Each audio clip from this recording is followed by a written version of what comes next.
The snow in the San Juan Mountains doesn't just freeze a body, it buries secrets. When Sophia plunged into the midnight blizzard, she chose the lethal ice over the monster in her bed.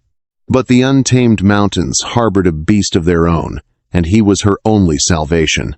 The night of December 14th brought a storm so fierce it threatened to swallow the silver mining town of Durango whole. Inside the sprawling, opulent estate of Hiram Danvers, the fireplaces roared, casting long, dancing shadows against walls adorned with imported European tapestries. Hiram, a man whose vast wealth bought the loyalty of every judge and deputy in the territory, was entertaining a parlor full of railroad tycoons. The whiskey flowed, and the laughter of powerful, untouchable men echoed down the mahogany halls. For Sophia Miller, the storm outside was not a terror, but a shield. She stood in the darkened larder, her breath trembling in her chest. A fresh, ugly purple bruise bloomed along her jawline, a parting gift from Hiram before his guests arrived.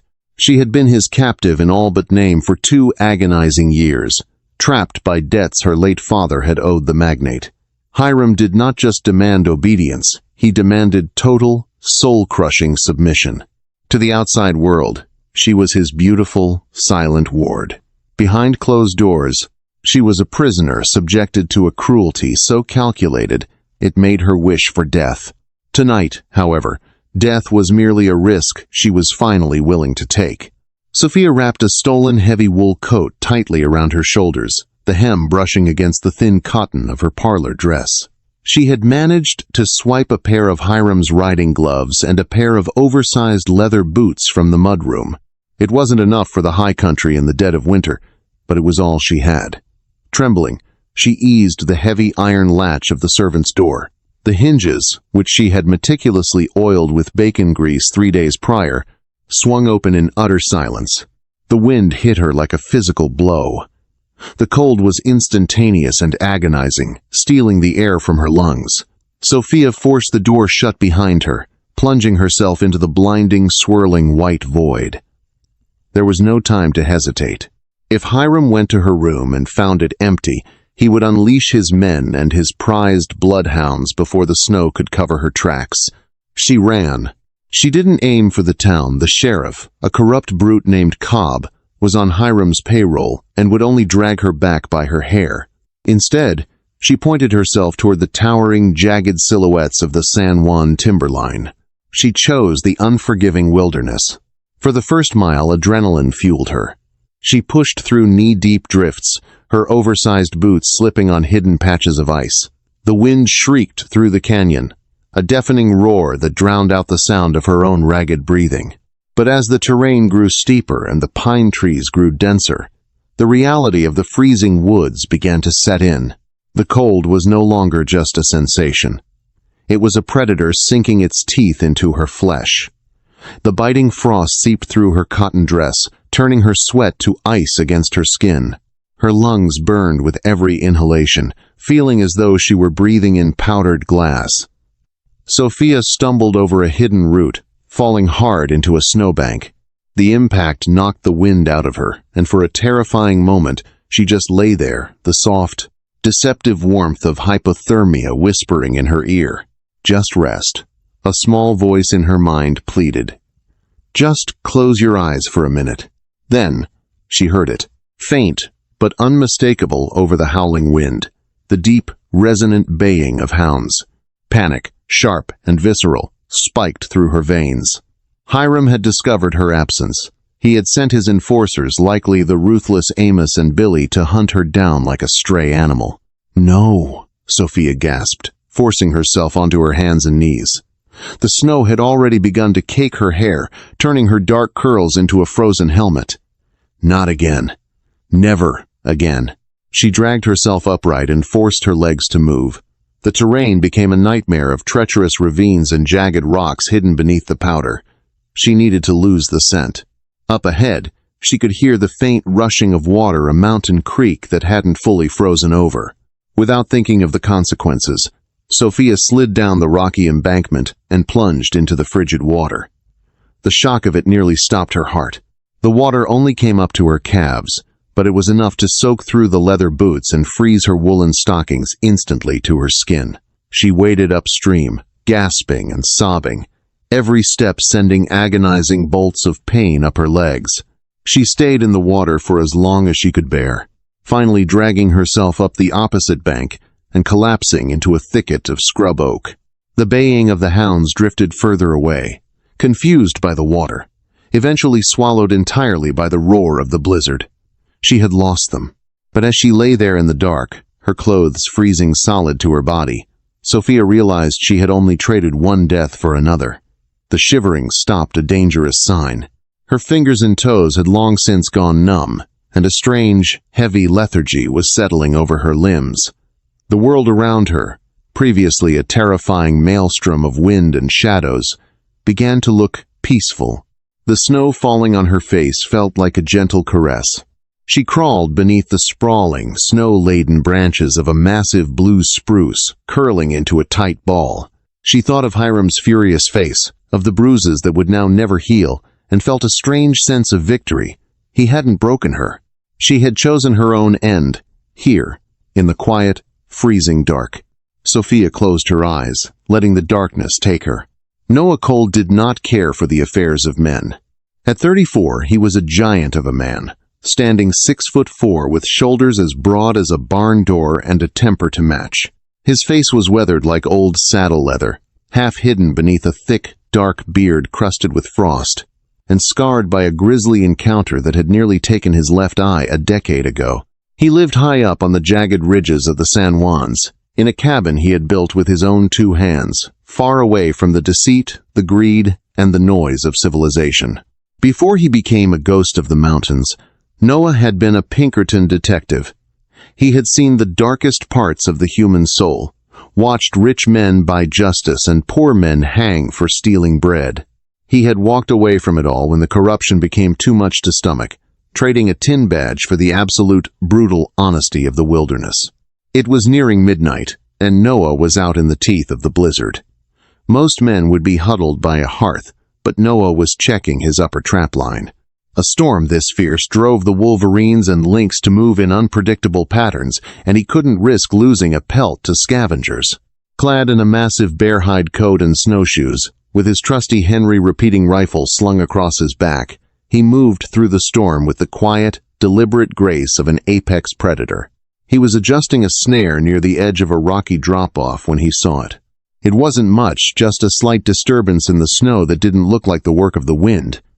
A set of tracks, heavily drifted over, leading down toward the creek. Noah frowned, the scarred skin around his eye pulling taut. No animal left tracks like that. Those were boots, and they were staggering. He unslung his rifle, his instincts instantly on high alert.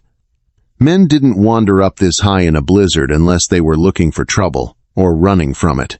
He followed the faint depressions down to the creek bed. By the light of his shielded lantern, he saw where the tracks entered the half-frozen water and where they clumsily exited on the other side. He tracked the drag marks through the brush, his massive frame pushing effortlessly through the deep snow. Beneath the heavy boughs of a blue spruce, his lantern light caught a flash of unnatural color, the dark navy of a wool coat, stark against the blinding white. Noah knelt, brushing away the snow to reveal the body. It was a woman. He cursed softly under his breath, a rough, gravelly sound quickly lost to the wind. She was curled into a tight, frozen ball, her lips tinged blue, her skin as pale as alabaster. Ice clung to her eyelashes and the loose tendrils of dark hair that had escaped her coat. She wasn't moving. Noah pulled off one of his heavy fur mittens and pressed 2 calloused fingers against the icy skin of her neck. For a long, agonizing moment, he felt nothing. Then a beat. Slow, shallow, and erratic, but there. Damn it all, Noah muttered. He didn't want this. He didn't want any part of whatever trouble this woman was running from. But the code of the mountains was absolute. You do not leave a living soul to freeze. Without another word, he scooped her up. Even in her heavy coat and oversized boots, she weighed next to nothing. He bundled her against his broad chest, shielding her from the biting wind with the lapels of his bear-hide coat, and began the grueling trek back up the mountain toward his cabin. It took nearly an hour to reach his sanctuary. The cabin was a sturdy, low-slung structure built of thick pine logs and sealed with mud and moss, nestled securely against the side of a granite cliff that protected it from the worst of the gales. Noah kicked the heavy oak door open and carried her inside, kicking the door shut with his heel to seal out the storm. The cabin smelled of cured leather, wood smoke, and pine. The fire in the great stone hearth had burned down to embers, but the room was still blessedly warm. He laid her down on his massive bed, which was piled high with elk and wolf hides. Moving quickly, he stoked the fire, throwing on 2 thick logs of dried cedar until the flames roared to life, casting a warm, flickering orange glow across the rustic room. Next came the difficult part. He had to get her out of her wet, frozen clothes. He approached the bed, his large hands surprisingly gentle as he unbuttoned the stiff, icy wool coat and peeled it away. Underneath, she wore a fine cotton dress, completely unsuitable for the weather, and it was damp from the waist down. Noah retrieved a heavy, flannel union suit of his own from a trunk. He methodically removed her oversized frozen boots and the ruined stockings. Her feet were horrifyingly cold, the toes pale and waxen the early stages of frostbite. He knew he couldn't apply direct heat. It would destroy the tissue. Instead, he rubbed snow over her feet to thaw them slowly, grimacing at the damage. He then carefully stripped away her wet garments and wrestled her limp form into his dry flannel, wrapping her tightly in 3 thick pelts. He pulled a chair up to the hearth, placed her feet near but not too near the fire, and heated a pot of venison bone broth. Now, all he could do was wait. It was near dawn when Sophia finally woke. The transition from unconsciousness to waking was not peaceful. It was a violent surge of terror. Her eyes snapped open, and she gasped, her body arching off the bed. Pain, sharp and excruciating, flooded her extremities as the blood forced its way back into her thawing veins. Easy. The voice was a deep, resonant rumble that seemed to vibrate through the floorboards. Sophia whipped her head around. Sitting in the shadows near the hearth was a man, but calling him a man felt insufficient. He looked like a mountain spirit, huge, broad-shouldered, with a thick beard and eyes that glinted like polished flint in the firelight. The memories of the night came crashing back. The escape, the freezing woods, the baying hounds. Hiram's men. Blind panic seized her. She scrambled backward, tangling herself in the heavy furs, her eyes darting frantically around the unfamiliar cabin. She reached out, and her hand closed around the heavy iron fire poker resting against the stone hearth. She hoisted it up, though her arms were shaking so violently she could barely hold it steady. "Stay away from me," she shrieked, her voice raspy and broken. "If Hiram sent you, I swear I'll kill you before I let you take me back." Noah didn't flinch. He didn't even stand up. He simply leaned forward, resting his massive forearms on his knees. His singular, piercing gaze locked onto her wild, terrified eyes. "Put the iron down, little bird," Noah said, his tone infuriatingly calm. "If I wanted you dead, I would have left you under that spruce tree. And if I wanted to hurt you, a piece of tin ain't gonna stop me." Sophia stared at him, her chest heaving. She took in the scars on his face, the rugged clothes, the sheer isolation of the cabin. He didn't look like one of Hiram's polished, sadistic enforcers. He looked wild. "Who are you?" she demanded, still gripping the poker. "Name's Noah Cole. This is my mountain you decided to freeze to death on." He nodded toward a tin cup resting on a stump beside the bed. "Drink the broth. You lost a lot of heat, and your feet are gonna hurt like hell for a week." Sophia slowly lowered the poker, though she kept it within arm's reach. She reached for the cup with trembling hands. The broth was rich and warm, and as it hit her empty stomach, a wave of desperately needed heat spread through her core. Noah watched her in silence for a long moment before speaking again. "You mentioned a name," Noah said, his voice dropping an octave, carrying a sudden dangerous edge that made the hairs on Sophia's arms stand up. "You said someone named Hiram sent me." Sophia swallowed hard, shrinking back into the furs. "Hiram Danvers." Gideon's jaw tightened beneath his beard. The name hung in the air between them, heavy and suffocating. The mountain man reached over and slowly picked up a piece of firewood, tossing it onto the embers. "Hiram Danvers," Noah repeated, the words tasting like poison in his mouth. He looked back at her, and for the first time, Sophia saw something beneath his stoic exterior. She saw a flicker of old, unhealed fury. Well now, seems the devil's still busy down in Durango. The silence that followed Gideon's words was heavier than the snow piling against the cabin's timber walls. Sophia gripped the tin cup, the warmth doing little to thaw the sudden dread in her stomach. "You know him?" she whispered, her voice barely carrying over the crackle of the hearth. Noah turned his gaze back to the flames.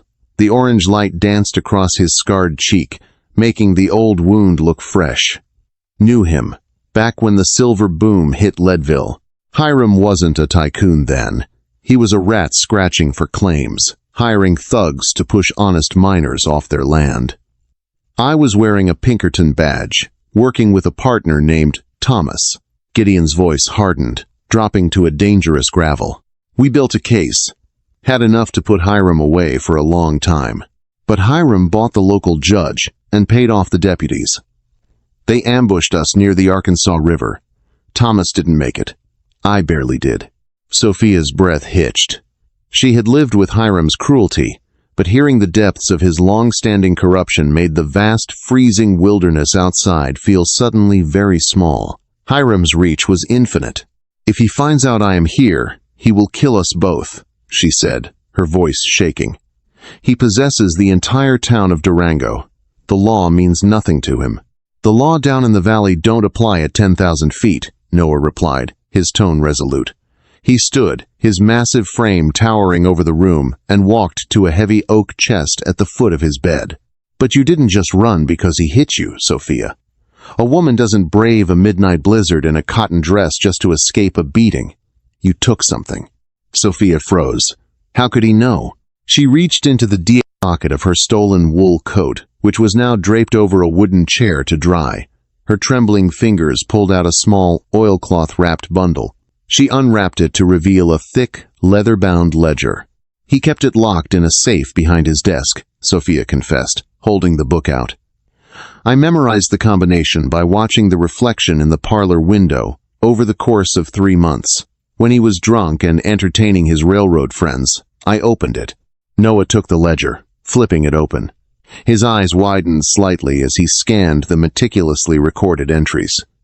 This wasn't just a book of accounts. It was the anatomy of an empire built on blood and bribes.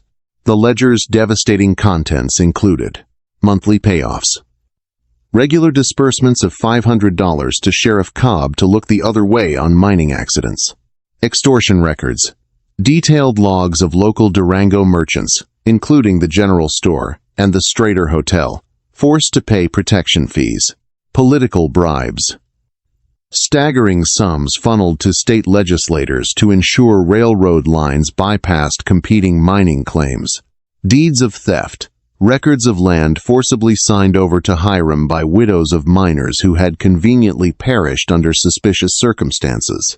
"This is the rope that will hang him," Noah muttered, closing the book with a definitive snap. "If we can get this to Judge Moses Hallett up in Denver, a federal man who hates Hiram's guts, Danvers is finished." But before Sophia could feel a sliver of hope, a sound pierced the morning stillness. It wasn't the wind. It was the sharp, distinct crack of a dry branch snapping under a heavy boot. Noah moved with terrifying speed. He extinguished the lantern, plunging the cabin into the dim gray light of the blizzard-filtered morning. He grabbed his Henry repeating rifle and motioned for Sophia to get down behind the heavy iron cookstove. "Stay low," he commanded, his voice a barely audible breath. "And keep quiet." Outside, the crunch of snow grew louder. Hiram's men had not given up. They had hired a tracker, and the scent had led them straight to the beast's den. Through the narrow slats of the window shutters, Noah watched 3 figures emerge from the blinding white of the timberline. He recognized 2 of them instantly, Amos and Billy, Hiram's prized enforcers. They were bundled in heavy buffalo coats, carrying Winchester rifles. Leading them was a man Noah didn't know, a rugged local tracker with a brace of hunting hounds straining at their leashes. "Ain't no way a city girl made it up here on her own," Amos shouted over the wind, his breath pluming in the freezing air. "She's in there.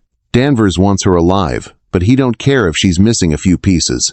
Noah cocked his rifle. The metallic clack-clack echoed loudly in the tense silence of the cabin. "You boys are trespassing," Gideon's voice boomed through the sturdy door, deep and commanding. "Turn around and walk back down this mountain, or you'll be staying up here permanently." Billy laughed, a harsh, ugly sound. "It's just one mountain rat. Light it up." Gunfire erupted. Bullets splintered the thick pine logs of the door and shattered the glass of the small windows. Sophia screamed, covering her ears as she pressed herself flat against the floorboards behind the iron stove. Wood shards rained down on them. Noah didn't flinch. He waited for a pause in the volley, stepped to the shattered window, and fired twice. The tracker went down screaming, a bullet shattering his thigh. The hounds, terrified by the sudden noise and the scent of blood, broke their leashes and fled back into the woods. "Covering fire!" Amos roared, diving behind a snow-covered boulder. Billy broke cover, rushing the cabin door with a heavy piece of firewood acting as a makeshift battering ram. He slammed it against the oak, the hinges groaning under the force. Noah fired through the door, but Billy had stepped to the side, anticipating the blind shot. With a final, brutal kick, the cabin door splintered open, letting the howling blizzard inside. Billy leveled his pistol at Gideon's chest. The gunshot was deafening.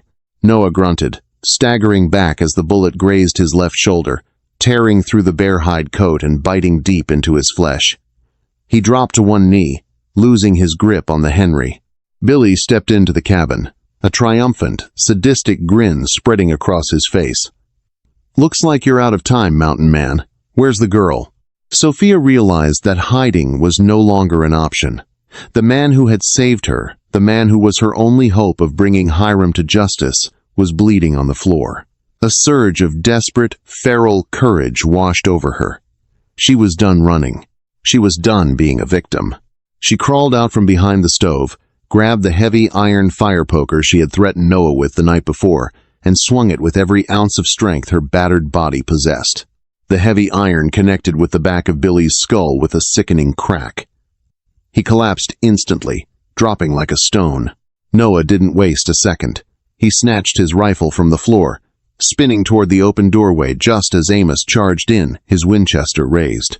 Noah fired from the hip. The bullet caught Amos square in the chest, blowing him backward into the deep snow. Silence descended on the cabin, save for the howling of the wind through the broken door. Sophia dropped the poker, her hands shaking violently, staring at the motionless bodies. Noah slowly pushed himself up, clutching his bleeding shoulder. He looked from the men to the fire poker, and finally to Sophia. A slow, genuine smile cracked through his frost-covered beard. "You swing a heavy iron, little bird," he murmured. Are you dying?" she stammered, rushing to his side to examine the wound. "Takes more than a Durango street thug to kill me," Noah grunted. "But we can't stay here. Hiram will send more. We need to patch this, pack the horses, and head north over the pass to Denver.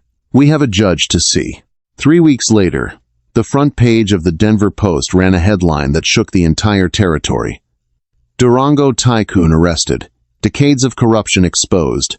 Hiram Danvers, the untouchable king of the San Juans, was dragged out of his opulent estate in irons, screaming threats at the federal marshals. The ledger, authenticated by Judge Moses Hallett, provided indisputable proof of his crimes. His empire crumbled overnight. Sheriff Cobb and the corrupt deputies were indicted, and the lands stolen from grieving widows were finally returned. As for Sophia, she never returned to Durango. High in the Wyoming Territory, far from the bloody history of Colorado, a new cabin was built. It sat near a pristine alpine lake, surrounded by towering pines and the fierce, protective embrace of the mountains. Sophia stood on the porch, a warm woolen shawl wrapped tightly around her shoulders, watching a massive bearded man chop firewood with effortless rhythmic strikes. She touched the healed skin along her jawline. The bruises were gone, replaced by a radiant, undeniable strength.